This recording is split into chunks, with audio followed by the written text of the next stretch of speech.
first Scottish player ever to play in 1,000 top-flight games. Any idea who it is? His name's William, but he's universally known by a name given to him because of the colour of his hair. No? Well, our next nominee is Sandy Jardine. Sandy Jardine was a better player than most people think he was. Athletic, loved to get forward, great defensively. You could play him at the back, you could play him in midfield.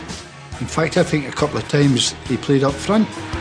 Chips it in, and it's a great goal by Jardine. Sandy was a cultured defender, a bit like myself, you know. If your team's looking for experience, then what about over 20 years at the top? From domestic to European honours, from League Cups to World Cups, from right back to centre forward, will Sandy Jardine be the player for you?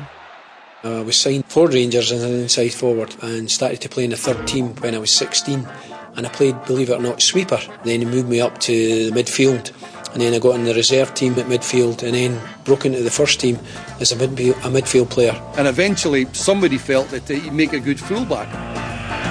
Played well by Sandy Jardine. He was never found wanting when the ball dropped between him and an opponent. He was a tremendous team player for Rangers. Stopped by Jardine, what a shot! Great tackler, great user of the ball, and a great presence in the Rangers side. There's no doubt about that. Sandy had that ability to adjust his play and attack more often and cut inside, which I couldn't do. Seen him scoring a magnificent goal at Hampden, running virtually from inside his own half, couple of 1-2s into the Rangers end, and it really was a special goal. A full 80 yards, still Jardine. Oh, that must be one of the best goals ever seen at Hampden Park. Clearly no stranger to spectacular goals, Sandy contributed not only in defence but also in attack. Most importantly, against Bayern Munich in the semis of the European Cup Winners' Cup, to fire Rangers into the final and onto the trophy. Jardine working his midfield triangle, left foot shot, and it's a goal there! A sensation! Sandy once again coming up from the back, you know, cut inside onto his very strong left foot. That'll be shining bright. And he's cracked this one from 25 yards and it's gone in the top corner. Even he couldn't believe it. I'm never confused, I thought it was a great goal.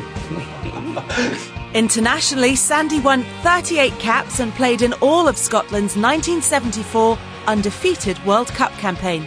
When you're a young boy and you're playing in the park and you don't really think about your own team, whoever you support, you think about playing for Scotland. So now the penalty, Sandy Jardine versus Jerry Sprake.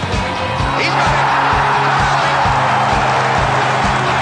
Sandy Jardine, his first ever international goal. It's obviously a very good player because he put me to left back to accommodate him. Sorry, Sandy, I don't mean that. Sandy took his wealth of playing experience to heart at an age when most players would be thinking of retiring. He won the Player of the Year when he was playing at Hearts when he was about 55 years of age or somewhere around that. Probably the most improvement in a short period of time in my career was when I played alongside Sandy. He was always talking throughout the game, and I had this sort of voice in my ear saying, you know, go tighter or back off or make a tackle, and it was reciprocated a little bit in that I done all his running for him. By the head, the hearts of the same.